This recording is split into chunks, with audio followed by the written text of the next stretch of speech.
call is now taking notes. This call is now being recorded. चला, good morning all of you student. जिल्हा परिषद अहिल्यानगर अंतर्गत माननीय CO साहेब भंडारी साहेब, शिक्षण अधिकारी पाटील साहेब यांच्या मार्गदर्शनाखाली गेल्या एप्रिल महिन्यापासून म्हणजे 5 महिन्यापासून अहिल्यानगर जिल्ह्यातील इयत्ता 5वी म्हणजे पूर्व प्राथमिक शिष्यवृत्ती वर्गासाठी मिशन आरंभ हा अतिशय स्तुत्य उपक्रम महाराष्ट्रातील एकमेव जिल्हा म्हणजे आपला अहिल्यानगर जिल्हा यामध्ये चालू आहे. आणि नक्कीच त्याचा फायदा आपल्या जिल्ह्यातील सर्व ग्रामीण भागातील विद्यार्थ्यांना होणार आहे. विद्यार्थी मित्रांनो, जो उपक्रम चालू आहे त्या उपक्रमाअंतर्गत गेल्या 5 महिन्यापासून शिष्यवृत्तीला असणाऱ्या 4ही विषयांचे अगदी बेसिक नुसार मार्गदर्शन आपल्या जिल्ह्यातील तज्ञ मार्गदर्शकांनी त्या ठिकाणी आपल्याला केलेलं आहे. खरं तर आजपासून जे मार्गदर्शन आहे ते पंचायत समिती अहिल्यानगर अंतर्गत चालू आहे. त्या माध्यमातून आता जे आपल्याला 5 महिने तज्ञ मार्गदर्शकांनी शिकवलं आहे त्या अनुषंगानं प्रश्नपत्रिका सोल्युशन आजपासून चालू होत आहे आणि त्यातील हे पहिलं पुष्प गुंफण्याचं काम आज माझ्याकडे आलेलं आहे. तर चला विद्यार्थी मित्रांनो, मी प्रवीण शेरकर सर्वप्रथम आपलं सहर्ष स्वागत करतो. सर्व विद्यार्थी आणि पालकांनी जो प्रतिसाद या ठिकाणी दिलेला आहे त्याबद्दल मी जिल्हा परिषद अहिल्यानगरच्या वतीनं मनपूर्वक हार्दिक आभार मानतो. आणि यापुढेही जसे 5 महिने आपण सहकार्य केलेलं आहे तसंच सहकार्य या ऑनलाईन क्लासला करा. नक्कीच आपल्या विद्यार्थ्यांची गुणवत्ता वाढल्याशिवाय राहणार नाही आणि अतिशय चांगल्या पद्धतीनं स्तुत्य उपक्रम त्या ठिकाणी होत आहे. तर या ठिकाणी आपल्याला गेल्या 5 महिन्यापासून प्रत्येक विषयाचं जे मार्गदर्शन त्या ठिकाणी झालेलं आहे त्याचं आता खऱ्या अर्थाने प्रश्नपत्रिका सोल्युशन आजपासून चालू होत आहे. विद्यार्थी मित्रांनो, अहिल्यानगर जिल्ह्यामध्ये गट शिक्षण अधिकारी आदरणीय Kolte madam, Mane madam, Kulkarni madam आणि आमचा टेक्निकल सपोर्ट आदरणीय योगेश पवार सर आणि शरद शेरकर सर यांच्या मदतीनं आजपासून अहिल्यानगर जिल्ह्याचं हे काम अहिल्यानगर पंचायत समिती अंतर्गत चालू आहे. तर पहा, आपल्याला ज्या 4ही विषयांचं अगदी अचूक बेसिक नुसार मार्गदर्शन त्या ठिकाणी झालेलं आहे. तर आजपासून अहिल्यानगर तालुक्याच्या वतीनं 4ही विषयांचं प्रश्नपत्रिका मार्गदर्शन आणि स्पष्टीकरण त्या ठिकाणी होणार आहे. आपण काय करायचंय, 2017 पासून इयत्ता 5वीला जे स्कॉलरशिप चालू झालेली आहे तेव्हापासून दरवर्षी आलेले प्रश्नपत्रिका या ठिकाणी सर्व तज्ञ मार्गदर्शक स्पष्टीकरणासह समजून सांगणार आहेत. तर आज त्यातील पहिला दिवस आहे विद्यार्थी मित्रांनो. बघा, सर्वप्रथम मी आपल्याला त्या ठिकाणी थोडंसं स्पष्टीकरण सांगू इच्छितो की इयत्ता 5वी 2 पेपर असतात आपल्याला. त्यामध्ये पेपर क्रमांक 1 भाषा आणि गणित आणि पेपर क्रमांक 2 इंग्रजी आणि बुद्धिमत्ता. विद्यार्थी मित्रांनो, स्कॉलरशिप परीक्षा म्हटलं की जास्तीत जास्त सराव आणि सरावानं माणूस परफेक्ट होतो. म्हणजे आपल्या झालेल्या चुका त्या ठिकाणी टाळता येतात. त्यासाठी खऱ्या अर्थानं अजून 5 महिने आपल्याला सरावासाठी आहेत. म्हणजे मी तर म्हणल की अजूनही ज्यांनी अभ्यास केला नाही त्यांनी आजपासून जरी अभ्यासाला लागलं आणि ह्या सराव प्रश्नपत्रिका समजावून घेतल्या तर नक्कीच तो देखील जिल्हा गुणवत्ता यादीत आल्याशिवाय राहणार नाही. कारण सराव खूप महत्वाचा आहे. त्या ठिकाणी पेपर क्रमांक 1 चा आपण विचार करणार आहोत. आज मी या ठिकाणी 2023च्या माध्यमातून जी प्रश्नपत्रिका आली होती फेब्रुवारी 2023 ला महाराष्ट्र राज्य परीक्षा परिषद पुणे यांच्या मार्फत जी आपली इयत्ता 5वीची परीक्षा झाली ती प्रश्नपत्रिका आपल्या समोर आज आपण स्पष्टीकरण करणार आहोत. त्यातील गणित हा घटक घेऊन मी आपल्या समोर ती स्पष्टीकरण करणार आहे. विद्यार्थी मित्रांनो, त्याआधी मी तुम्हाला सांगू इच्छितो की पेपर क्रमांक 1 त्यामध्ये भाषा म्हणजे मराठी आणि गणित हे विषय आहेत. आपल्या सर्वांना ज्ञात आहे की आपल्याला पासिंग साठी 60 गुण आवश्यक आहे.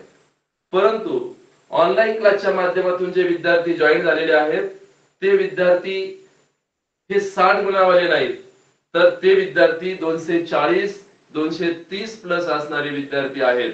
म्हणूनच आपण सर्वजण या ऑनलाईन क्लासला त्या ठिकाणी जॉईन आहोत.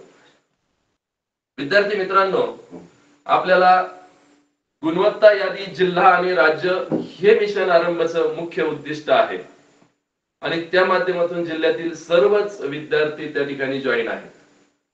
तर आपल्याला 2 पेपर आहेत. पेपर क्रमांक 1 मध्ये त्या ठिकाणी भाषा म्हणजे मराठी आणि गणित. भाषा आपला 25 प्रश्नांचा आहे. 25 प्रश्न म्हणजे 50 गुण मिळवून देणारा जो विषय आहे तो म्हणजे भाषा.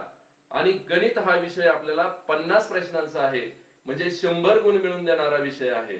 असा आपल्याला पेपर क्रमांक 1 इयत्ता 5वी ला त्या ठिकाणी 75 प्रश्न आणि 150 गुण मिळवून देणारा हा विषय आहे.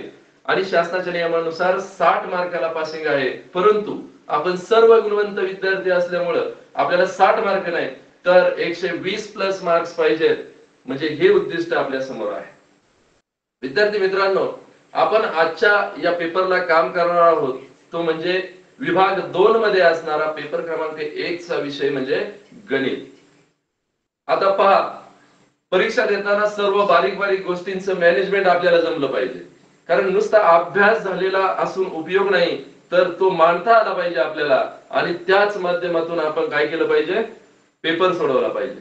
कारण वेळेत पेपर होणं, अचूक पेपर होणं, वेळेचं नियोजन असणं ही सुद्धा एक आपल्या आयुष्यातील महत्त्वाचीच परीक्षा आहे. म्हणून आपण पेपर सोडवताना अतिशय अचूक नियोजन केलं पाहिजे. आपण सर्वजण हुशार विद्यार्थी आहेत. आजपर्यंत माझा अनुभव असा आहे की हुशार विद्यार्थी सोप्या सोप्या प्रश्नांच्या चुका जास्त करतात, अवघड प्रश्न अतिशय अचूक सोडवतात. परंतु ह्या चुका आपल्याला टाळायच्या आहेत. म्हणून आपल्याला 5 महिने जिल्हा परिषदेचं नियोजन अतिशय छान आहे. कालपर्यंत 4ही विषयांचा सिलेबस त्या ठिकाणी पूर्ण झालेला आहे आणि आजपासून सराव म्हणजे 5 महिने सराव आहे. जास्तीत जास्त प्रश्नपत्रिका आपल्याला त्या ठिकाणी सोडवायच्या आहेत. शाळेत देखील सोडून होतील आणि आमच्या मार्फत देखील त्या ठिकाणी सोडून होतील. त्याच्यामुळे जास्तीत जास्त सराव महत्वाचा आहे. 1.5 तासामध्ये आपला पेपर त्या ठिकाणी कव्हर झाला पाहिजे. विद्यार्थी मित्रांनो, वेळेचं नियोजन म्हटलं तर 1.5 तास म्हणजे 90 मिनिट आपल्याला पेपर सोडवण्यासाठी असतात आणि एक प्रश्नाला साधारण 1 मिनिट आणि 20 सेकंद आपल्याला त्या ठिकाणी असतो. त्यामध्ये आपल्याला तो प्रश्न सोडवायचा असतो. यामध्ये मी असं सांगेल की जास्त वेळ न घालता जो प्रश्न येत नाही आपल्याला तो प्रश्न सोडून आपण पुढचे प्रश्न सोडवायला घेतले पाहिजेत. कारण बराच वेळ आपल्याला जो प्रश्न येत नाही त्या प्रश्नाबरोबर आपण खेळत राहतो आणि पर्यायाने आपला वेळ जातो. ही एक गोष्ट आपण पेपर सोडवताना त्या ठिकाणी टाळायला पाहिजे. अजून एक अनावश्यक गोष्ट टाळायला पाहिजे. पेपर आहे, प्रिंटिंग मिस्टेक होऊ शकते आणि इथून मागेही काही प्रिंटिंग मिस्टेक झालेल्या आहेत. परंतु आपण आपला वेळ वायाला न घालता, कारण ही शासकीय परीक्षा आहे, त्या ठिकाणी आपल्याला आपलं मत नोंदवण्याचा नंतर अधिकार आहे.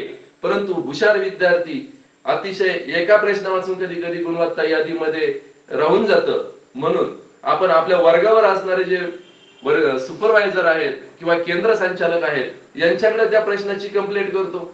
त्या वेळेत तो वेळ वायाला जातो. मुळातच आपला प्रश्न सोडवण्यासाठी आपल्याला 1 मिनिट आणि 20 सेकंद असतात. ह्या सर्व समावेशक सूचना मी तुम्हाला पहिल्याच दिवशी दिलेल्या आहेत. कारण आजपासून आपल्याला आपल्या प्रश्नपत्रिका सोल्युशनला काम करायचं आहे. म्हणून आपण भविष्यामध्ये या सर्व ज्या काही विनाकारण वेळ आहे तो त्या ठिकाणी आपण वाचवला पाहिजे. तर बघा, या ठिकाणी आज मी तुमच्या समोर घेऊन येत आहे फेब्रुवारी 2023 या दिवशी आलेला जो इयत्ता 5वीचा स्कॉलरशिपचा पेपर आहे तो पेपर, आणि आपण त्या पद्धतीने सर्वजण सराव करणार आहोत. तर विद्यार्थी मित्रांनो, आजपर्यंत आपल्या हातामध्ये पेपर आलेला नाही असा पेपर बोर्डाचा आपल्या हातामध्ये येणार आहे आणि त्याच ठिकाणी विद्यार्थी थोडे गडबडून जातात. तर काय कारण असावं त्याचं? आजपर्यंत म्हणजे सिलेबस तुम्ही शिकलेले आहेत, अतिशय बेसिक नुसार अचूक अचूक ट्रिक तुम्हाला माहिती आहेत. परंतु उद्यापासून किंवा आजपासून जे आपण पाहतोय त्या प्रश्नपत्रिका तुमच्या हातामध्ये शाळेत आणि आमच्या माध्यमातून अनेक प्रश्नपत्रिका येणार आहेत. मिशन आरंभच्या माध्यमातून आपण जिल्ह्यामध्ये देखील अनेक पेपर घेतलेले आहेत. आता 12 ऑक्टोबरला आपली परीक्षा आहे जिल्हा परिषद अहिल्यानगर मार्फत. तर अशा ज्या प्रश्नपत्रिका आहेत त्या आपल्या समोर 6 ते 8 पानाच्या प्रश्नपत्रिका येतात. तर पहा, आता आपल्याकडे जी परीक्षा आपण देण्यासाठी सज्ज आहोत ती परीक्षा म्हणजे महाराष्ट्र राज्य परीक्षा परिषद पुणे SCRT यांच्या मार्फत जी पूर्व उच्च प्राथमिक शिष्यवृत्ती परीक्षा घेतली जाते ती म्हणजे इयत्ता 5वी ची शिष्यवृत्ती परीक्षा. थोडीशी वेगळी आहे. खूप मजा येते विद्यार्थी मित्रांनो ही परीक्षा देताना, कारण वर्षभर आपण याच्यासाठी मेहनत केलेली असते आणि या यशाचं फलित म्हणजे आपली फेब्रुवारी 2026 ला होणारी जी परीक्षा आहे तिच्यासाठी आपण सर्वजण पालक, शिक्षक, अधिकारी सर्वजण प्रयत्न करत असतो. विद्यार्थी मित्रांनो, थोडीशी वेगळी परीक्षा मी याच्यासाठी म्हणत की आता जी आपल्या हातात 2026 ला प्रश्नपत्रिका येणार आहे ती प्रश्नपत्रिका अशी असणार आहे की ती 32 पानाची प्रश्नपत्रिका असणार आहे. आता ही प्रश्नपत्रिका सोडवताना 32 पानाची प्रश्नपत्रिका म्हणजे पुस्तकासारखं स्वरूप आपल्या हातामध्ये येतं. तुम्ही बऱ्याच जणांनी माहिती पुस्तक पाहिलं असेल, परंतु ही प्रश्नपत्रिका खूप मजेदार असते. कारण 25 प्रश्न भाषेचे त्या ठिकाणी कंपल्सरी आणि कंटिन्यू दिलेले असतात आणि त्यानंतर जी प्रश्नपत्रिका आहे ती 50 प्रश्नांची उरलेली असते गणित आणि बुद्धिमत्तेची. तर ही दोन्ही विषयांची एक मजा वेगळी अशी आहे की इंग्रजीमध्ये देखील एका पानावरती हेच प्रश्न दिले जातात आणि मराठीमध्ये देखील एका पानावरती हेच प्रश्न दिले जातात. म्हणून विद्यार्थी मित्रांनो ती प्रश्नपत्रिका त्या ठिकाणी 32 पानाची होते. अतिशय चांगला अचूक फॉन्ट त्या प्रश्नपत्रिकेमध्ये असतो, कारण रेग्युलर आपली जी टायपिंग असते त्याच्यापेक्षा बोल्ड आणि भरीव फॉन्ट असतो. त्याच्यामुळं खूप आपल्याला स्पष्ट दिसते ती प्रश्नपत्रिका. त्यामध्ये वेगळी जागा असते. प्रत्येक प्रश्नपत्रिकेत आणि प्रत्येक पानावरती कच्च्या कामासाठी आपल्याला काही वेगळा कागद नेण्याची गरज नसते. त्या प्रश्नपत्रिकेवरतीच खाली कच्च्या कामासाठी आपल्याला जागा असते. बाजूला देखील खूप जागा असते, म्हणजे आपल्याला रफ वर्क आपलं त्या ठिकाणी खूप चांगलं करता येतं. त्यानंतर विद्यार्थी मित्रांनो बघा, आता प्रश्नपत्रिकेमध्ये इंग्रजीची पण सोय असल्यामुळं काय होतं, कधी कधी मराठी प्रश्न आपल्याला अर्थ कळत नाही. त्यावेळेलाच त्याच क्रमांकाचा प्रश्न शेजारच्या पानावरती त्याच नंबरला दिलेला असतो. म्हणून आपल्याला कधी कधी आपल्याला न मिळणारे गुण सुद्धा त्या प्रश्नाच्या माध्यमातून मिळतात. कारण आजपर्यंत आम्ही जेव्हा 5वीच्या प्रश्नपत्रिका पाहिल्या आणि विद्यार्थ्यांच्या गुणपत्रिका त्या ठिकाणी पाहिल्या, तर मराठीमध्ये अतिशय सोपा प्रश्न असताना अर्थ न समजल्यामुळं विद्यार्थ्यांनी तो इंग्रजी प्रश्न वाचला नाही. कारण बऱ्याच विद्यार्थ्यांना असं वाटतं का तो इंग्लिश मीडियम साठी प्रश्नपत्रिका आहे, आमचा आणि त्याचा काहीच संबंध नाही. परंतु विद्यार्थी मित्रांनो, ही बारीक बारीक गोष्ट आहे. तुम्हाला वर्षभर पेपर सोडवताना तुमच्या समोर ही प्रश्नपत्रिका येणार नाही, परंतु खऱ्या अर्थानं आपण ज्याच्यासाठी काम करतो त्या सगळ्या गोष्टी आपल्याला बारीक बारीक माहिती पाहिजेत. म्हणून भाषा आणि इंग्रजी याचे कंटिन्यू 1 ते 25 प्रश्न असतात, परंतु गणित आणि बुद्धिमत्ता त्या ठिकाणी आपल्याला 26 ते 75 प्रश्न असतात. म्हणजे 50 प्रश्न ते अशा प्रकारचे असतात की त्याच्यामध्ये एक पेज इंग्रजीमध्ये असतं आणि उजव्या बाजूचं पेज मराठीमध्ये असतं. त्याच क्रमांकाचे प्रश्न इंग्रजीत असतात, त्याच क्रमांकाचे प्रश्न मराठीत असतात. त्याच्यामुळे ही एक गोष्ट लक्षात ठेवायची, एखाद्या विद्यार्थ्याला जर अर्थ नाही समजला तर त्याने तो इंग्रजी प्रश्नातला वाचायचा, म्हणजे आपल्याला मार्क मिळतात. दुसरी महत्वाची गोष्ट म्हणजे एक प्रश्न 2 गुणांना असतो. त्याच्यामुळे आपल्याला एक एक प्रश्न खूप महत्वाचा असतो. कारण हा एक प्रश्न आपल्याला जिल्हा गुणवत्ता यादी देण्यापासून वाचू शकतो, एक प्रश्न आपल्याला राज्य गुणवत्ता यादी देण्यापासून वाचू शकतो. म्हणजे खूप महत्वाचे प्रश्न या ठिकाणी आपल्या दृष्टीने आहेत. एका एका प्रश्नासाठी आपण प्रयत्न करायला पाहिजे. या सर्व समावेशक आणि अतिशय बारकाईने असलेल्या गोष्टी मी तुम्हाला सांगत आहे, कारण आजपासून खऱ्या अर्थानं आपल्याला अहिल्यानगर जिल्हा परिषद अंतर्गत सराव प्रश्नपत्रिकेचं सत्र त्या ठिकाणी चालू होत आहे. दुसरी एक महत्वाची गोष्ट आपल्या समोर असणार आहे ती म्हणजे आजपर्यंत आपण सगळ्यांना एकच असणारी प्रश्नपत्रिका सोडवतोय, परंतु आपल्या समोर जी प्रश्नपत्रिका येणार आहे ही 4 सेट मध्ये प्रश्नपत्रिका येणार आहे. त्या ठिकाणी ABCD अशा पद्धतीची प्रश्नपत्रिका आपल्या समोर येणार आहे. त्याच्यामुळं जर पहिल्या बेंचवर बसणाऱ्या विद्यार्थ्याला ए असेल तर त्याच्या पाठीमागे बी असणार आहे, त्याच्या पाठीमागे सी असणार आहे आणि पुन्हा 5 नंबरला ए असणार आहे. त्याच्यामुळे सारखी प्रश्नपत्रिका आपल्या समोर नसणार आहे. तर अशा वेगवेगळ्या प्रश्नपत्रिका आपल्या समोर त्या ठिकाणी येणार आहेत. अतिशय घाबरून न जाता अतिशय चांगला अभ्यास आपला त्या ठिकाणी झालेला आहे. कारण दररोजच्या लेक्चर मध्ये आम्ही पाहतो अतिशय चांगल्या पद्धतीने तुम्ही उत्तर देत असता आणि त्याच पद्धतीने या सगळ्या प्रश्नपत्रिका आपल्याला द्यायच्या आहेत. अतिशय तज्ञ मार्गदर्शक आपल्याला त्या ठिकाणी मार्गदर्शन करणार आहे. तर चला अधिकचा वेळ न घालता आपण जात आहोत फेब्रुवारी 2023. चला सगळेजण व्यवस्थित बसा एकदा ताट मध्ये.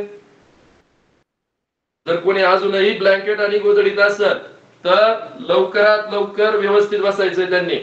आणि सगळ्यात महत्वाची सूचना, आंघोळ केल्याशिवाय कोणीही ऑनलाईन क्लासला बसायचं नाही.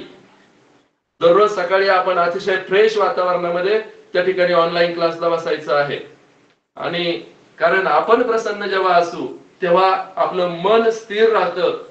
आणि दुसरी महत्वाची सूचना म्हणजे आपण ज्या ठिकाणी ऑनलाईन क्लासला बसतो ती जागा नेहमी स्वच्छ ठेवायची आहे. कारण स्वच्छ परिसर, स्वच्छ जागा ही एक समृद्धीचं प्रतीक आहे. म्हणून आपण जे काही शिकणार आहोत 1 तासामध्ये ते थेट आपल्या मेंदूमध्ये घुसलं पाहिजे.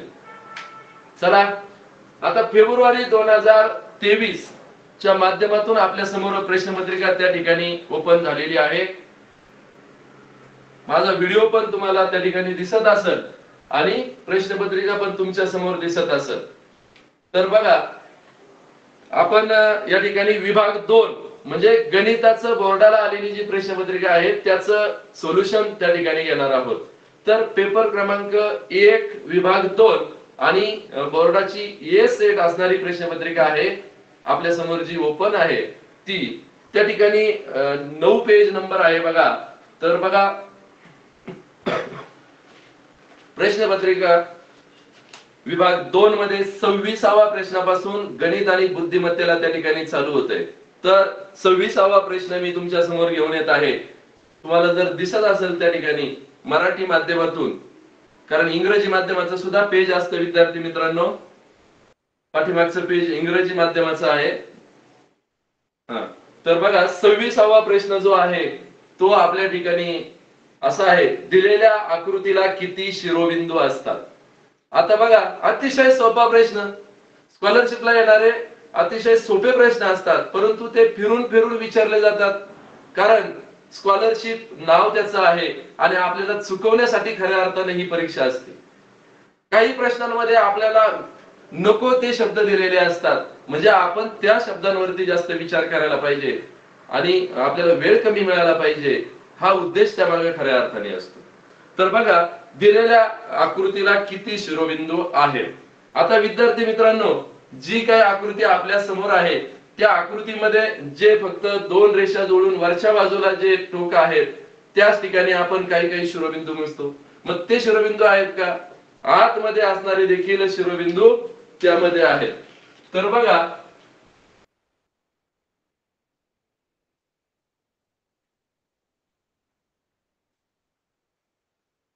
आता आपण थोडीशी वेगळी आकृती सुद्धा असू शकते ही.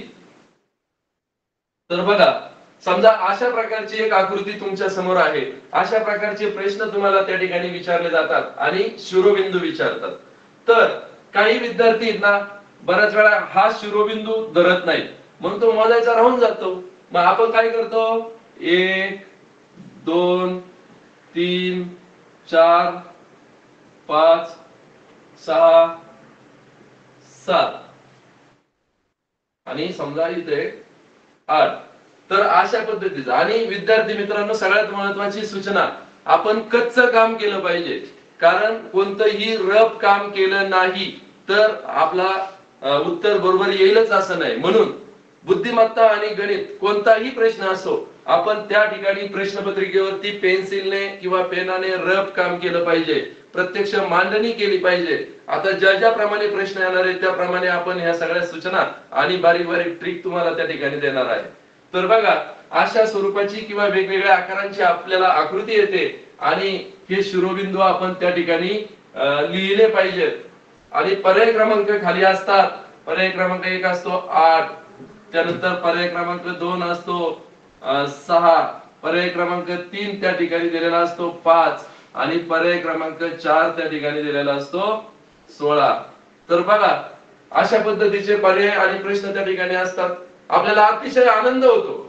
काय आनंद होतो? कारण आपण हे या ठिकाणी 8 शिरोबिंदू लिहिलेले आहेत आणि ते 8 शिरोबिंदूतलं माझं पहिलंच उत्तर त्या ठिकाणी मला दिसतं आणि मला अतिशय आनंद होतो. कारण पहिला प्रश्न एवढा सोपा आणि पहिलाच पर्याय तिथं त्या ठिकाणी दिलेला आहे, म्हणून आनंद होतो मला. मी टिक मार्क करतो त्याला आणि सोपा प्रश्न असल्यामुळं मी त्या ठिकाणी गोल देखील करतो. परंतु विद्यार्थी मित्रांनो, हे प्रश्न आपला हे उत्तर चुकलेलं आहे. का? कारण आपण आतमध्ये आलेला जो बिंदू आहे तो त्या ठिकाणी धरत नाही, म्हणून आपला तो प्रश्नाचं उत्तर त्या ठिकाणी चुकतं. मग एक या ठिकाणी मी दुसरा पेन वापरतो पहा.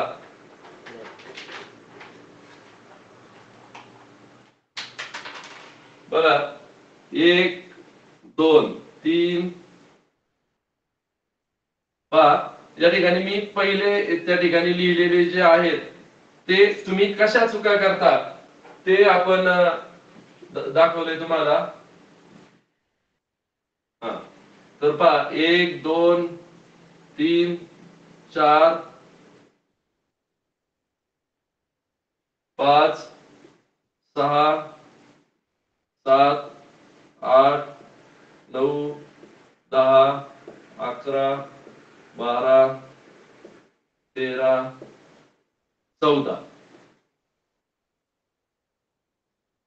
14.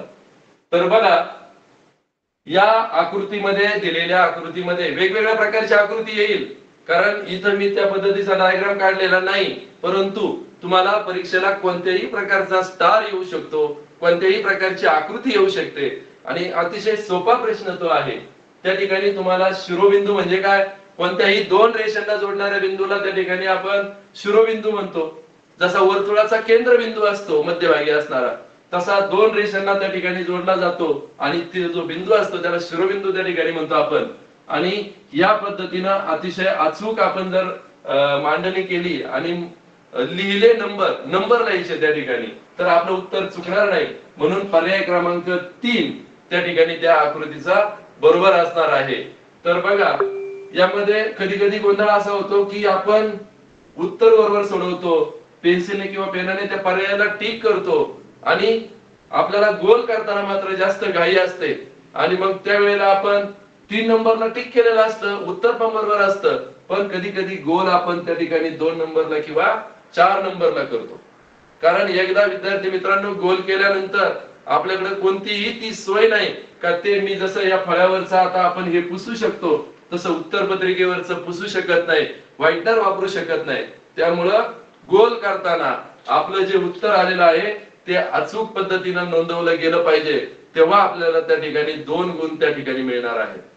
तर बघा अशा पद्धतीची आकृती येईल. शिरोबिंदू त्या ठिकाणी तुम्हाला मोजायचे जे आतमध्ये गेलेत हे मुद्दाम तुम्हाला चुकवण्यासाठी आतमध्ये या ठिकाणी आकृती दिलेली आहे. आणि अतिशय विद्यार्थी काय करतात, हे आतले शिरोबिंदू न मोजता बाहेरचे शिरोबिंदू मोजतात आणि त्याचा पर्याय चुकीचा पर्याय शक्यतो पहिल्या नंबरला असतो, हे लक्षात ठेवायचं आपण. त्याच्यामुळं या पद्धतीचे प्रश्न येतात. आपण पुढचा प्रश्न त्या ठिकाणी पाहणार आहोत. तर बघा त्या ठिकाणी पुढचा प्रश्न आहे, एका संस्थेने तुमच्या समोर तुम्हाला प्रश्न त्या ठिकाणी दिसतोय. मोबाईल वरती जर तुमचा तो इमेज तुम्ही मोठी केली तर अतिशय चांगल्या पद्धतीने तुम्हाला ती दिसणार आहे. शक्यतो मोबाईल आपण आपला आडवा ठेवायचा. आडवा मोबाईल ठेवल्यानं आपली स्क्रीन आपल्याला त्या ठिकाणी मोठी दिसणार आहे आणि मोबाईलचं चित्र तुम्ही मोठं करा, तुम्हाला प्रश्न वाचता येणार आहे.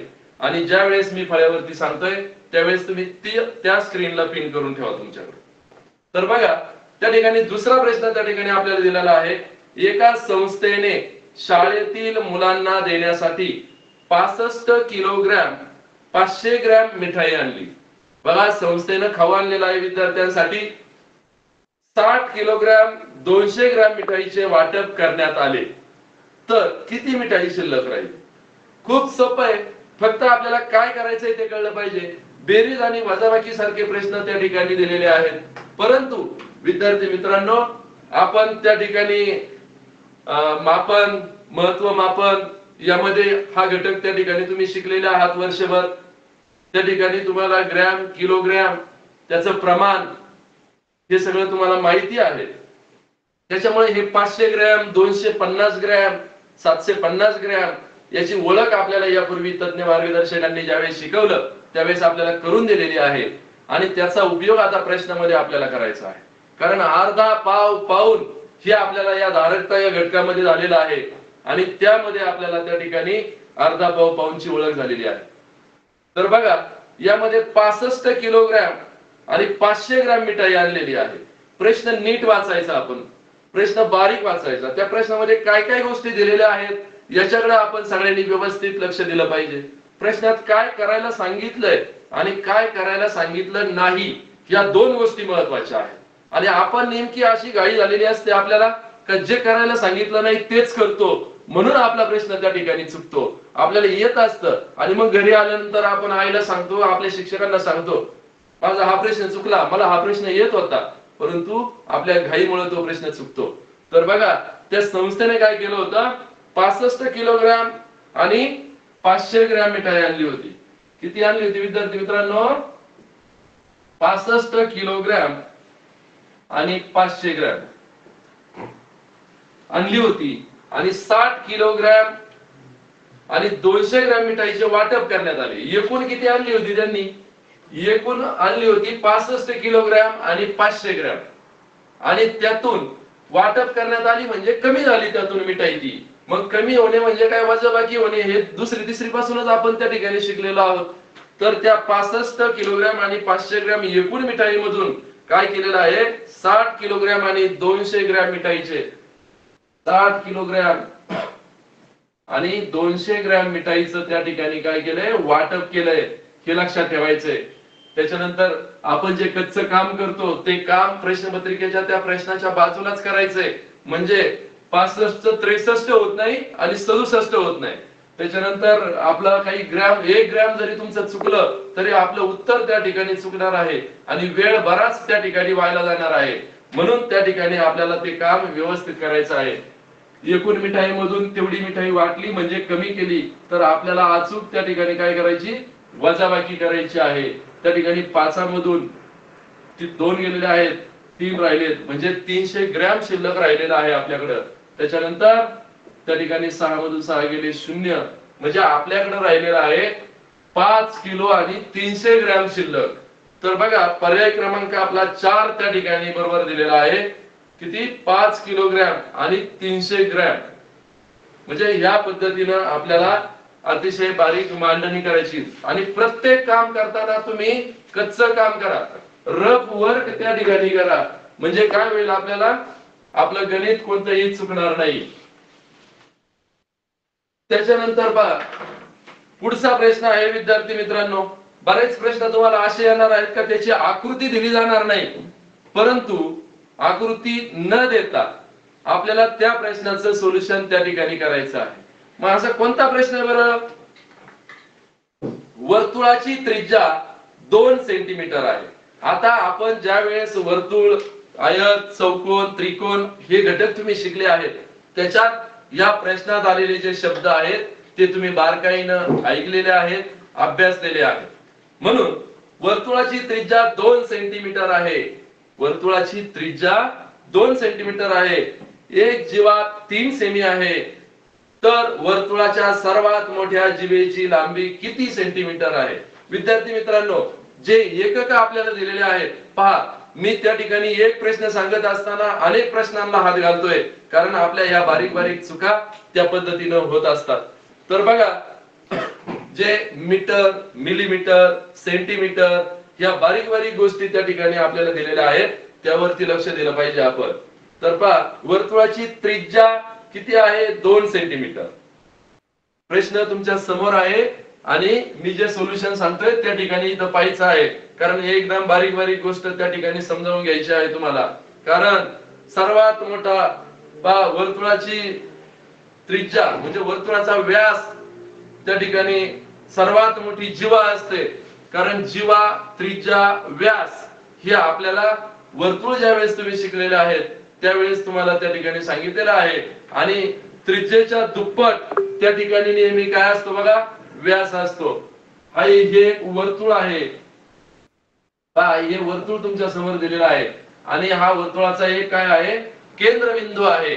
मग वर्तुळाच्या कोणत्याही बिंदूपासून वर्तुळाच्या केंद्रबिंदू पर्यंत जो जोडला जातो त्याला आपण त्रिज्या म्हणतो. हे अभ्यासलेलं आहे. म्हणून या ठिकाणी बघा अतिशय चांगली सोय या ठिकाणी आहे. वेगवेगळे पेन आपल्या समोर आहेत, कारण आपल्याला वेगवेगळ्या पेनच्या माध्यमातून त्या ठिकाणी अतिशय चांगल्या पद्धतीनं शिकता येतं. मग वर्तुळाच्या केंद्रबिंदू पासून वर्तुळाच्या कोणत्याही बिंदूला जर आपण जोडलं तर त्याला त्रिज्या म्हणतो. कारण ह्या प्रश्नपत्रिका सोडवत असताना आपलं रिव्हिजन होणार आहे. खरा उद्देश तो आहे का बरेच प्रश्न आपल्या हाताखालून जावं, त्या प्रश्नांचा सराव व्हावा आणि आपल्याला इथून मागे शिकलेल्या घटकांची उजळणी व्हावी.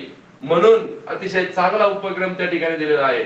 आपल्याला वर्तुळ शिकत असताना व्यास, त्रिज्या, जीवा हे माहिती आहे, तर थोडीशी 2 मिनिटात ओळख आपण त्या वर्तुळाची करून घेणार आहोत. त्यामध्ये वर्तुळाच्या केंद्रबिंदू पासून वर्तुळाच्या कोणत्याही बिंदूला जोडणाऱ्या रेषेला काय म्हणतात, त्या ठिकाणी त्रिज्या म्हणतात. मग याला काय म्हणणार आपण, त्रिज्या. पहिल्यांदा थोडस कच्चं काम म्हणजे स्पष्टीकरण. प्रत्येक प्रश्नाचं स्पष्टीकरण महत्वाचं आहे. त्या उद्देशाने आपल्याला ते प्रश्न कळणार आहे. त्याच्यानंतर बघा हे 2 बिंदू आहेत.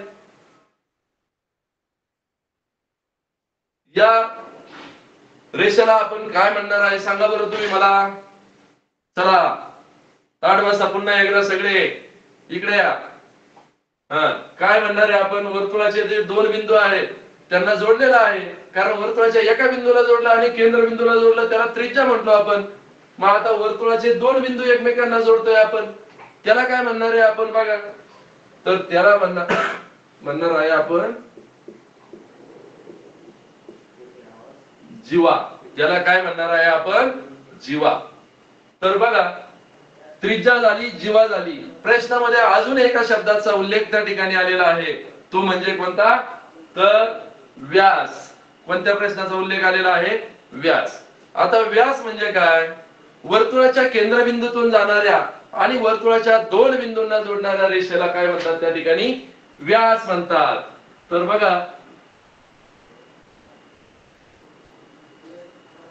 वर्तुळाच्या 2 बिंदूंना जोडणाऱ्या रेषेला आणि वर्तुळाच्या केंद्रबिंदूतून जाणाऱ्या रेषेला काय म्हणतात, व्यास. आणि व्यास हा या वर्तुळाचा सगळ्यात मोठी काय असते, जीवा त्या ठिकाणी असते पहा. आणि त्रिज्येच्या दुप्पट काय असतो, व्यास असतो. त्रिज्येच्या दुप्पट काय असतो, व्यास असतो. म्हणून त्रिज्या जर आपल्याला 2 सेंटीमीटर दिलेली आहे तर आपला व्यास त्या ठिकाणी किती असणार आहे, 4 सेंटीमीटर असणार आहे. 4 सेंटीमीटर. म्हणून पर्याय क्रमांक त्या ठिकाणी किती आहे, 4 आहे.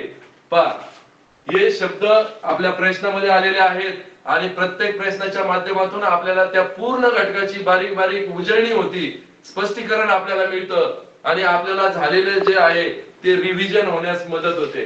त्रिज्या दिलेली आहे, मी सांगितलं तुम्हाला त्रिज्या म्हणजे काय. त्याच्यानंतर जीवा म्हटलं, जीवा म्हणजे काय.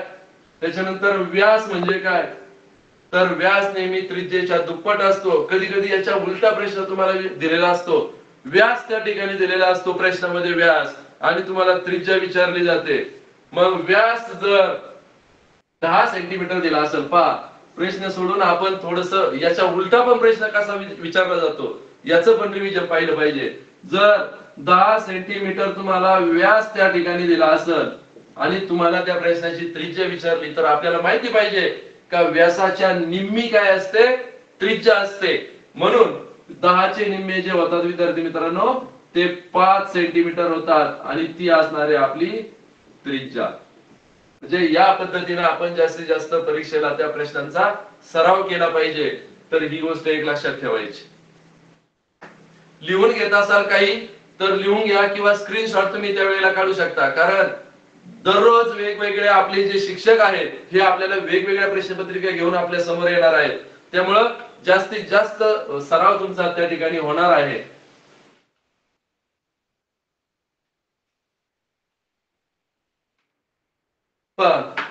त्यानंतर आपल्याकडे पुढचा प्रश्न आहे, पुढील पैकी कोणत्या पदावलीची किंमत सर्वात जास्त आहे. आता हे घटक सर्व तुमचे झालेले आहेत. फक्त आपल्याला अतिशय चांगल्या पद्धतीने बेसिक नुसार हे पुन्हा एकदा शिकायचं आहे. आणि प्रत्येक मार्गदर्शक आपल्याला काय करणार आहे विद्यार्थी मित्रांनो, प्रश्न सोडवताना त्या घटकाचं थोडस रिव्हिजन आपलं घेणार आहे. म्हणजे अतिशय बारकाईनं स्पष्टीकरण त्या प्रश्नाचं त्या ठिकाणी होणार आहे. आपलं इथून आता हा प्रश्न तुमचा झाला असेल 2 महिन्यांपूर्वी घटक शिकून, परंतु या प्रश्नाच्या माध्यमातून आपल्याला त्याचं बारीक बारीक गोष्ट सुद्धा त्या ठिकाणी कोणीतरी देऊन जाणार आहे.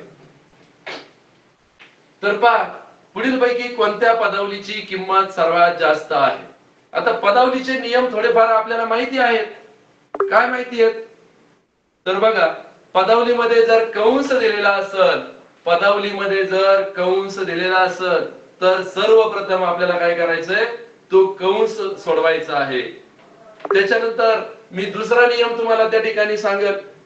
पदावलीमध्ये जर फक्त बेरीज आणि वजाबाकीच दिलेली असेल किंवा वजाबाकी आणि बेरीजच दिलेली असेल तर पदावली सोडवताना डाव्या बाजूने आपण त्या ठिकाणी काय करायची, सुरुवात करायची आहे.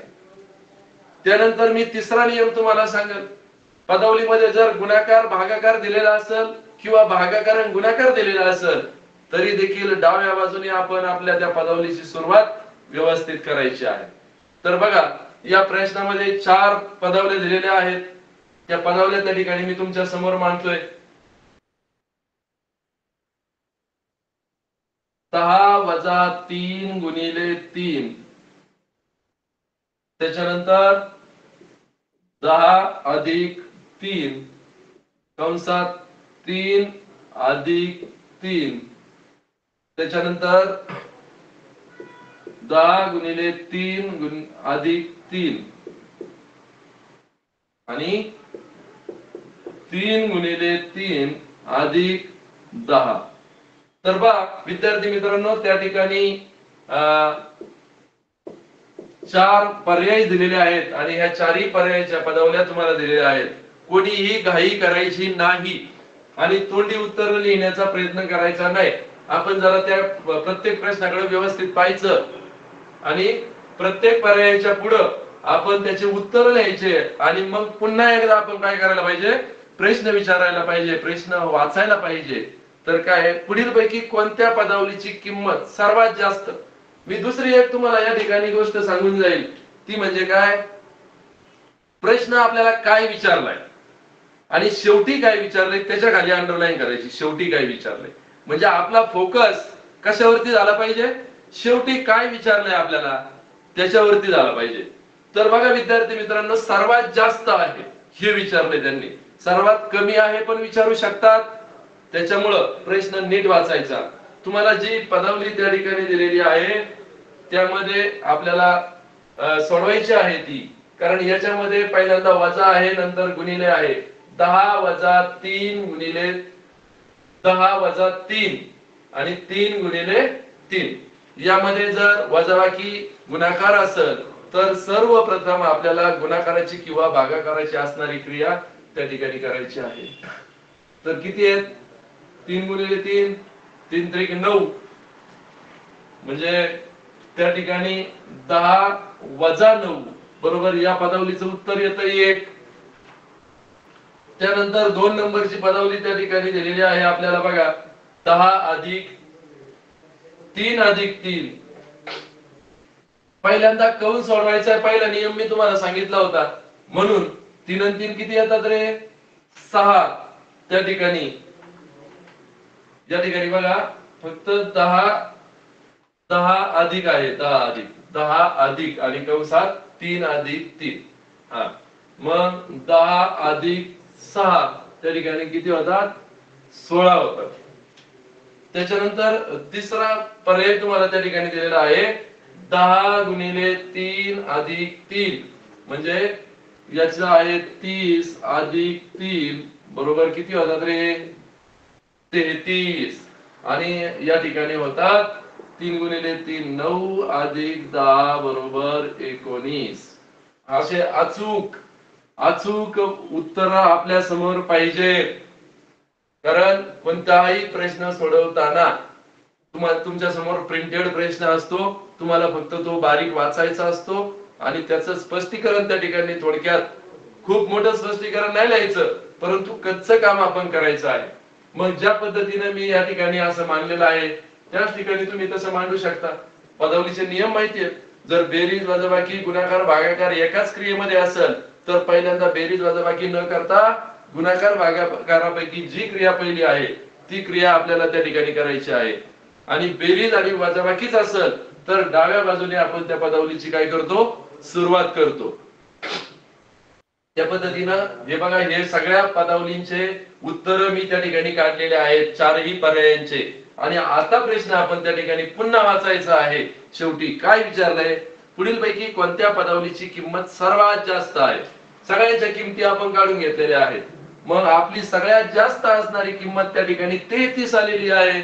मग 33 कोणता पर्याय आहे, तर बघा पर्याय क्रमांक 2 तुमच्या प्रश्नपत्रिकेमध्ये असणारा पर्याय क्रमांक 2, 10 गुणिले 3 अधिक 3 याचं उत्तर येतं 33 आणि त्याची किंमत सर्वात जास्त आहे. ही आहे या पदावलीचं उत्तर. म्हणून आपण त्या ठिकाणी काय केलं पाहिजे, हे अशा पद्धतीने लिहून घ्या. कारण पेपर सोडवताना आपण आपलं कच्चं काम प्रत्येक प्रश्नाचं केलं पाहिजे आणि तिथं त्याच्या किमती लिहिल्या पाहिजे, त्याचं उत्तर आपण काढलं पाहिजे. तेव्हा आपल्याला खऱ्या अर्थाने त्याचं योग्य उत्तर मिळणार आहे. चला मी हे पुसून टाकतो. आपण दुसऱ्या प्रश्नाकडे जाणार आहोत. कारण प्रत्येक प्रश्नाचं रफ वर्क केलं पाहिजे. त्याच्यानंतर बघा त्या ठिकाणी दुसरा प्रश्न आहे. काय प्रश्न आहे विद्यार्थी मित्रांनो, एका आयताकृती वर्गखोलीची लांबी. बघा प्रश्न कोणत्याही प्रकारचे सिक्वेन्स नुसार कोणत्याही क्रमांकाने येऊ शकतात. आपल्या आवडीनिवडीनुसार प्रश्न येत नाहीत. कधी कधी सोपा प्रश्न आल्यानंतर एखादा प्रश्न आपल्याला गोंधळात टाकणारा येऊ शकतो. त्याच्यामुळे गोंधळून जायचं नाही आपण. तर बघा, एका आयताकृती वर्गखोलीची लांबी 10 मीटर. म्हणजे पहिल्यांदा काय करायला सांगितले लक्षात घ्या. मी सांगितलंय पेन्सिलने आपल्याला जे जे प्रश्नातले शब्द महत्वाचे वाटतात त्या प्रश्नाखाली आपण एक अंडरलाईन केली पाहिजे विद्यार्थी मित्रांनो. म्हणजे आपल्याला काय करायचंय हे तेव्हा समजतं. तर बघा एका आयताकृती आहे, कारण चौरसाची पण क्षेत्रफळ आपल्याला काढायला लावू शकतात ना. म्हणून आपले सूत्र त्या ठिकाणी कोणतं वापरायचंय, आपल्याला प्रश्नात आपल्याला काय विचारलंय हे आपल्याला माहिती पाहिजे. तर बघा विद्यार्थी मित्रांनो, आयत त्या ठिकाणी विचारलेला आहे. म्हणजे आपला फोकस सगळा कशावरती पाहिजे. सुरुवातीला आयत, आपल्याला आयत विचारलाय हे माहिती पाहिजे. त्याच्यानंतर काय विचारलंय, वर्गखोलीची लांबी 10 मीटर आहे. म्हणजे आपण लांबी त्या ठिकाणी लिहिली पाहिजे. किती आहे, 10 मीटर आहे लांबी. त्याच्यानंतर रुंदी 8 मीटर आहे. रुंदी किती आहे त्याची, 8 मीटर.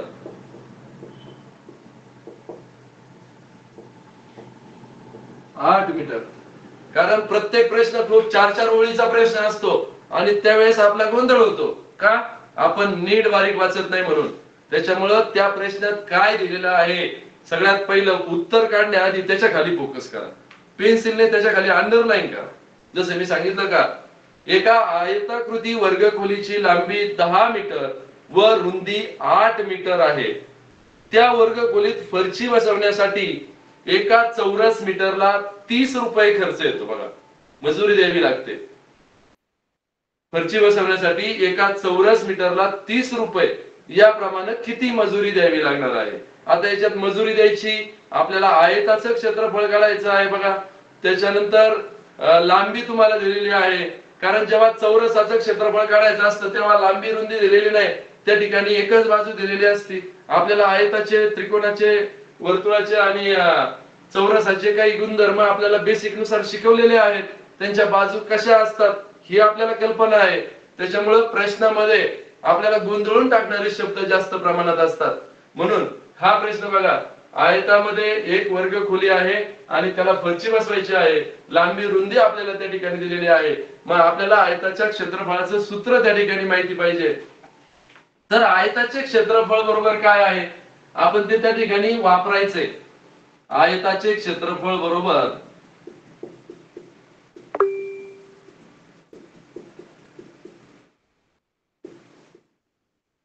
आयताचे क्षेत्रफळ बरोबर काय आहे विद्यार्थी मित्रांनो, लांबी गुणिले रुंदी.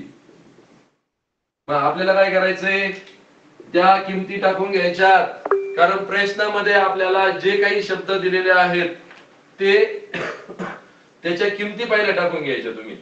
मग आता लांबी किती दिलेली आपल्याला 10 मीटर आणि रुंदी किती दिलेली आपल्याला 8 मीटर. तर यांची या ठिकाणी काय करायचंय गुणाकार करायचा.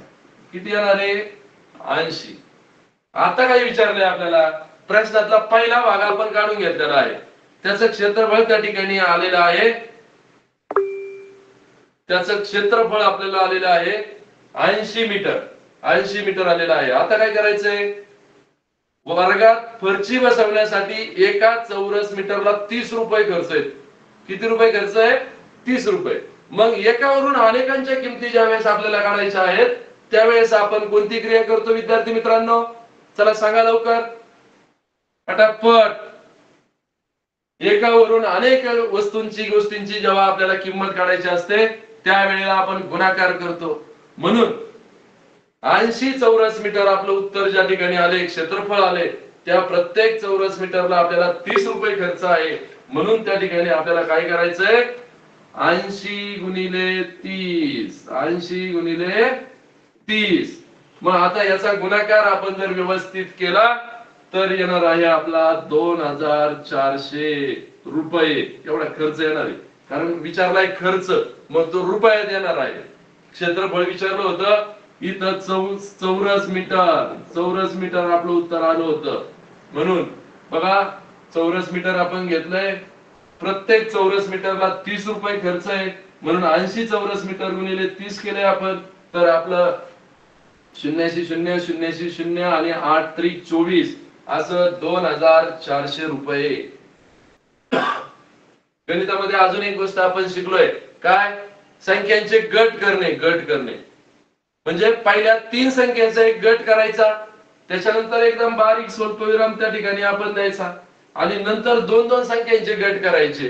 आणि याचा खूप फायदा आपल्याला होतो. संख्या वाचताना फायदा होतो, संख्या ओळखताना फायदा होतो, संख्यांचं लेखन करताना फायदा होतो. म्हणून पहिल्या 3 संख्येनंतर उजवीकडून पहिल्या 3 संख्येनंतर आपण नेहमी बारीक एक स्वल्पविराम द्यायचा आणि त्याच्यानंतर 2-2 चे गट करायचे. म्हणजे 2400 रुपये आपला खर्च आलाय आणि आपल्याकडे तो पर्याय आहे पहिलाच पर्याय क्रमांक 1. त्यामुळे या ठिकाणी काय आकृती काढण्याची तुम्हाला गरज नाही, फक्त आयताचे क्षेत्रफळ लांबी गुणिले रुंदी हे सूत्र माहिती पाहिजे. त्या सूत्रात दिलेल्या किमती तुम्हाला योग्य टाकायच्या आहेत आणि त्याचा गुणाकार व्यवस्थित करायचा आहे. या पद्धतीने विद्यार्थी मित्रांनो तुम्ही लिहून घेऊ शकता किंवा त्याचा स्क्रीनशॉट देखील काढू शकता.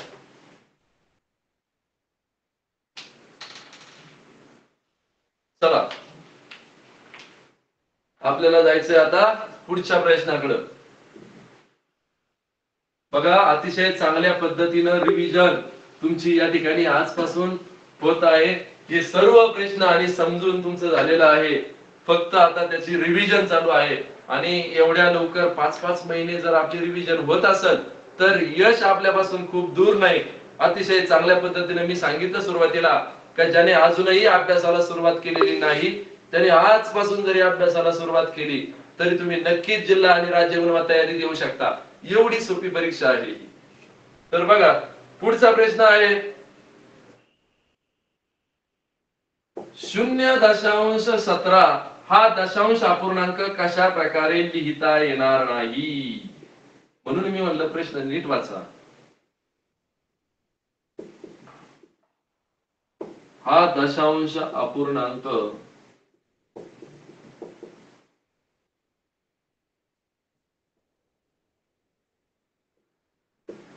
तुमच्या समोर प्रश्न आहेच, परंतु मी मुद्दाम हा प्रश्न लिहितोय कशा प्रकारे लिहिता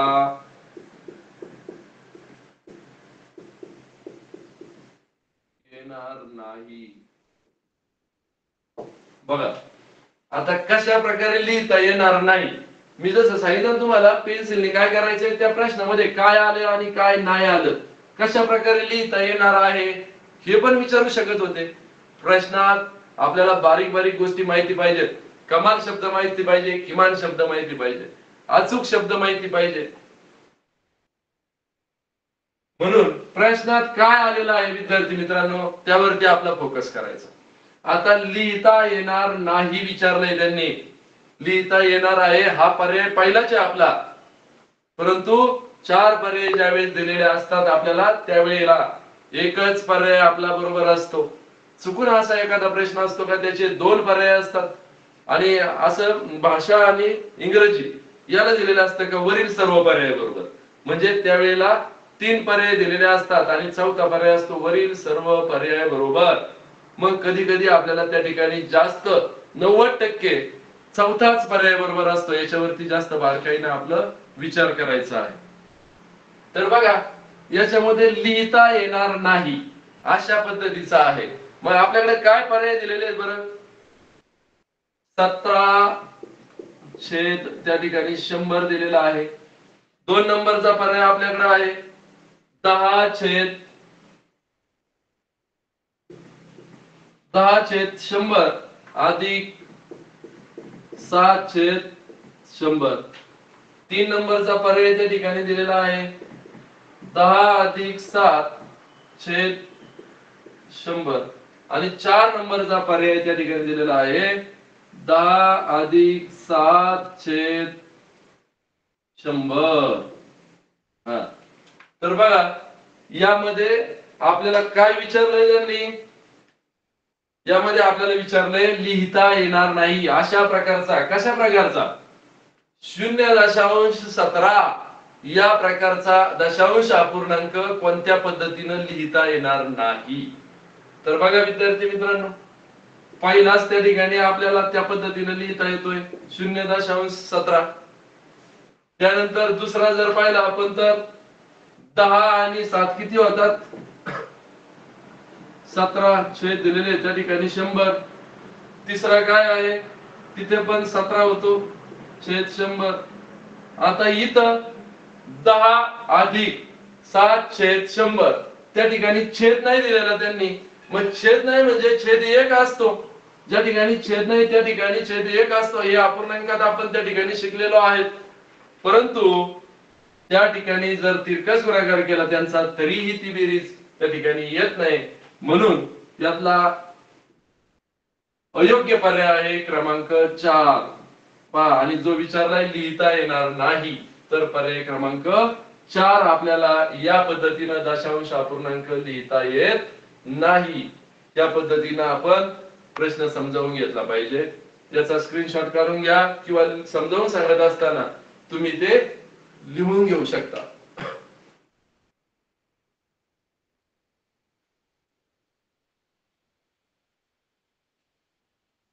चला,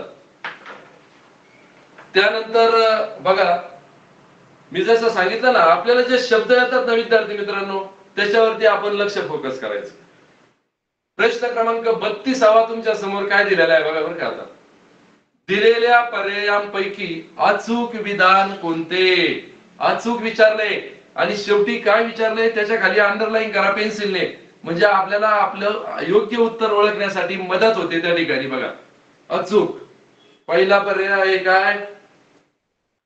विक्री किंमत वजा खरेदी किंमत म्हणजे नफा तोटा या घटकामधलं हे वाक्य आहेत बघा.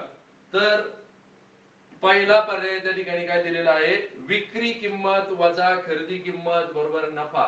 नफ्याचं सूत्र दिलेलं आहे. या ठिकाणी सगळे सूत्र तुम्हाला दिलेले आहेत आणि 4ही पर्यायामध्ये अचूक विधान शोधायचं आहे. अचूक म्हणजे काय? बरोबर, जे चुकीचं नाही ते. मग आपल्याला हे शब्द मी जसं म्हटलं कमाल, किमान या पद्धतीने सांगतात. अचूक, चूक हे सांगतात. त्याच्यानंतर सर्वात जास्त कोणता आहे, सर्वात कमी कोणता आहे, अशा पद्धतीचे प्रश्न आपल्याला नीट समजावून घ्यायचे आहेत. खाली दिलेल्या पर्यायांपैकी अचूक विधान कोणतं? आता सूत्र दिलेले तुम्हाला नफा, तोटा, खरेदी किंमत, विक्री किंमत हे आपण बेसिक शिकताना तुम्ही अतिशय चांगल्या पद्धतीने शिकलेत आणि लिहून घेतलेलं आहे. तर बघा, बऱ्याच विद्यार्थ्यांचं सगळ्या पाठ देखील आहे. तर बघा, विक्री किंमत वजा खरेदी किंमत बरोबर नफा, नफ्याचं सूत्र आहे ते. त्याच्यानंतर तोट्याचं सूत्र आपल्याला त्या ठिकाणी दिलेलं आहे, खरेदी किंमत अधिक विक्री किंमत. त्याच्यानंतर खरेदी किंमत दिलेली आहे, विक्री किंमत वजा तोटा. त्याच्यानंतर विक्री किंमत दिलेली आहे, खरेदी किंमत वजा नफा. तर आपल्या सगळ्यांचे सूत्र पाठ आहेत विद्यार्थी मित्रांनो. त्या ठिकाणी नफ्याचं सूत्र आहे विक्री किंमत वजा खरेदी किंमत. हे अचूक आणि योग्य पर्याय आहे, म्हणून पर्याय क्रमांक 1 त्या ठिकाणी बरोबर आहे. त्याच्यानंतर बघा, पुढचा प्रश्न त्या ठिकाणी खूप मजेचा आहे, मजेशीर प्रश्न आहे. काय? 3, 0, 5, 7, 9 आणि 1 यापैकी प्रत्येक अंक एकदाच वापरून 6 अंकी मोठ्यात मोठी विषम संख्या तयार करायची आहे. याच्यामध्ये 3 घटक महत्वाचे आहेत, आपण त्याच्यावरती फोकस करायला पाहिजे. प्रत्येक अंक एकदाच वापरायचा आहे, म्हणजे दिलेले जे अंक आहेत ते प्रत्येक अंक एकदाच वापरायचा आहे. त्याच्यानंतर काय करायचंय, दुसरी गोष्ट, मोठ्यात मोठी संख्या तयार करायची आहे. त्यानंतर तिसरी महत्वाची गोष्ट आपल्याला काय करायला सांगितली त्यांनी, त्या ठिकाणी विषम संख्या तयार करायला सांगितलेली आहे. म्हणजे जी संख्या आपल्याला दिलेली आहे ती संख्या आपल्याला विषम करायची आहे. परंतु विद्यार्थी मित्रांनो बघा, तुम्ही अतिशय चांगल्या पद्धतीने संख्यांची मांडणी करता, परंतु कोणत्याही गणिताच्या क्रियेमध्ये जर शून्य आला तर ते शून्य गोंधळ जास्त करतो आपला. मग अगदी बेरीज वजाबाकी आजच्याची असू द्या, शून्य आल्यानंतर सोपे विद्यार्थ्यांचं सोपं गणित ते सुटतं. तसंच आहे, जे काही आपल्याला संख्या दिल्यात, मी त्या ठिकाणी संख्या लिहितो त्या 3, 0, 5, 7, 9 आणि 1. 3, 0, 5, 7, 9 आणि 1 या पद्धतीचे अंक एकदाच वापरायचे आहेत, एकदाच वापरायचे आहेत. आणि आपल्याला काय करायचंय, 6 अंकी, म्हणजे 6 अंक दिलेलेच आहेत आणि 6 अंकी मोठ्यात मोठी संख्या करायची आहे. आणि ती पण आपल्याला कशी करायची, त्या ठिकाणी विषम करायची आहे, विषम. तर बघा, त्या ठिकाणी सम आणि विषम संख्या तर आपल्याला माहिती आहे, कारण बेसिक मध्ये आपलं ते पूर्ण झालेलं आहे. ज्या संख्येच्या एकक स्थानी 0, 2, 4, 6, 8 हे अंक असतात, एकक स्थानी म्हणजे उजव्या बाजूच्या संख्येच्या शेवटी, त्याला समसंख्या म्हणतो आपण. आणि ज्या संख्येच्या एकक स्थानी 1, 3, 5, 7, 9 हे अंक असतात त्यांना त्या ठिकाणी काय म्हणतात, विषम संख्या म्हणतात. हे बेसिक आपण ज्या वेळेस शिकत होतो त्यावेळेस तुम्हाला माहिती आहे. मग आपला विषम समचा प्रश्न मिटला.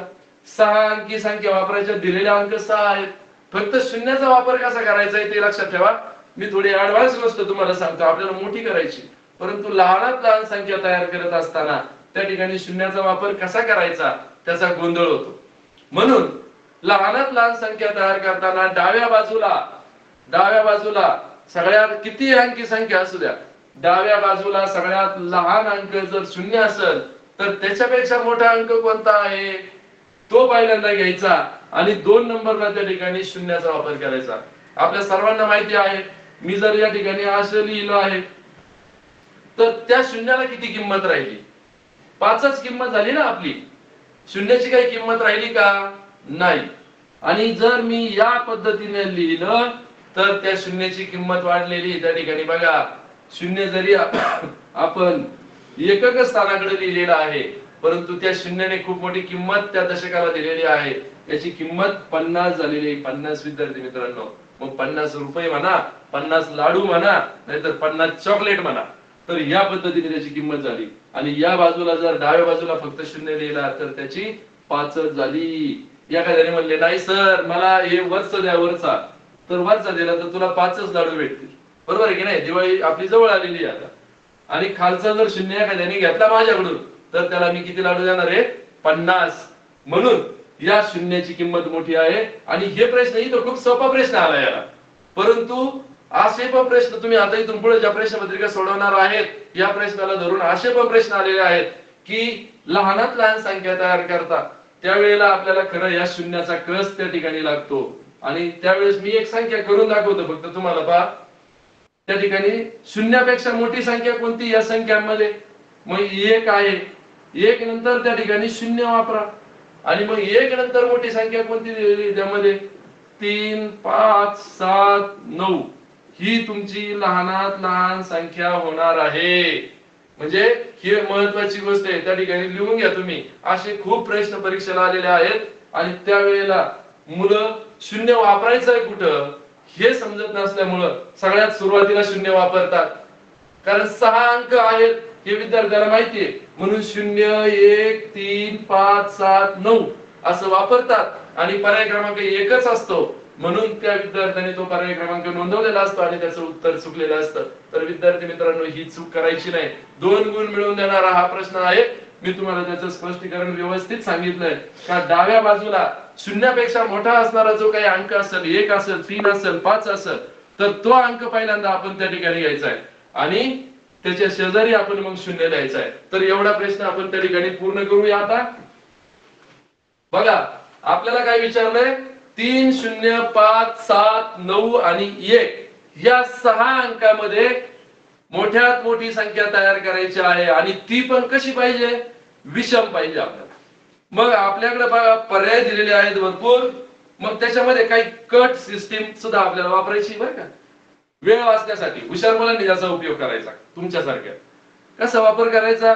जे काही विषम सांगितली म्हणल्यावर समपर्यायाशी आपल्याला अजिबात घेणं देणं नाही. पहिल्यांदा ते पर्याय कट करा, म्हणजे आपल्या यादीतून समपर्याय गेल्यानंतर आपल्याकडे ठराविकच ऑप्शन राहतील आणि आपल्याला चॉईसला जास्त संधी मिळेल. तर बघा मग पहिलाच पर्याय तुम्हाला सम दिलेला आहे, तो 5 अंकी असू नाही तर 6 अंकी असू, त्याचा विचार करायचा नाही, कट. त्याच्यानंतर 3 पर्याय तुम्हाला त्या ठिकाणी विषम दिलेले आहेत, परंतु आपल्याला मोठ्यात मोठी संख्या तयार करायची आहे. मोठ्यात मोठी संख्या तयार करताना आपल्याला काय करायचं विद्यार्थी मित्रांनो? सगळ्यात मोठी संख्या त्या ठिकाणी घ्यायची आहे. मग 9 आहे, 7, त्याच्यानंतर 5, त्याच्यानंतर 3, त्याच्यानंतर आता मोठ्यात मोठी संख्या तयार करताना शून्य शेवटी पण लिहिता येतो. समजा मी लिहिला 3 नंतर मी 1 घेणार आणि ही झाली मोठ्यात मोठी संख्या. शून्य शेवटी पण लिहिता येतो, कारण उजव्या बाजूला शून्य लिहिताना काही अडचण नाही आपल्याला. परंतु आपला प्रश्न काय आहे? विषम संख्या तयार करायची आपल्याला. मग ही विषम संख्या आहे का? नाही. ही कोणती संख्या आहे? समसंख्या आहे. म्हणून आपल्याला त्या ठिकाणी काय करायचंय? तर बघा विषम संख्या तयार करायची, म्हणून 9, 7, 5, 3, 0, 1 ही झाली आपली विषम संख्या आणि 6 अंकी. मग याच्यात आपला पर्याय किती नंबरचा आहे सांगा बरं पटक्यास, लवकर सांगा. तर पर्याय क्रमांक 3 बरोबर उत्तर सांगितले बऱ्याच जणांनी बघा. तर पर्याय क्रमांक 3 हा आपला योग्य पर्याय आहे आणि या पद्धतीने आपल्याला अजून बरेचसे प्रश्न त्या ठिकाणी सोडवायचे आहेत. तर बघा आज आपण अतिशय चांगले म्हणजे 1 तासामध्ये आपण जवळजवळ 23 प्रश्न त्या ठिकाणी सोडवलेले आहेत फेब्रुवारी 2023 ला आलेल्या प्रश्नपत्रिकेमध्ये. आणि आपण बाकीचे सुद्धा प्रश्न त्या ठिकाणी उद्या त्या ठिकाणी पाहणार आहोत. तर उद्या सगळ्यांना मला वाटतंय सुट्टी ना, तर उद्या सगळ्यांना दसऱ्याच्या शुभेच्छा आहेत. नवरात्र उत्सव चालू आहे. शारदीय नवरात्र महोत्सवाच्या देखील जिल्हा परिषद अहिल्यानगर आणि सर्व टीमच्या वतीनं तुम्हाला सगळ्यांना हार्दिक शुभेच्छा आहेत. उद्या 2 ऑक्टोबर आहे, गांधी जयंती आहे आणि दसरा देखील आहे. त्यानिमित्त आपल्या ऑनलाईन क्लासला उद्या सुट्टी आहे. परंतु परवा दिवशी आपण राहिलेले प्रश्न अतिशय याच पद्धतीने व्यवस्थित पाहणार आहोत. त्यामुळे सर्वांनी व्यवस्थित त्याची रिव्हिजन करायची. आता जेवढं लिहून घेतलंय त्याची पुन्हा रिव्हिजन करा. त्या ठिकाणी अतिशय चांगल्या पद्धतीने तुम्ही सर्वांनी ऐकून घेतलं आणि सर्वांनी एकदम फ्रेश मध्ये परवा दिवशी सुद्धा क्लासला जॉईन व्हायचंय. तर आपण पुन्हा एकदा परवा त्या ठिकाणी भेटणार आहोत. तर या ठिकाणी मी थांबतो. धन्यवाद.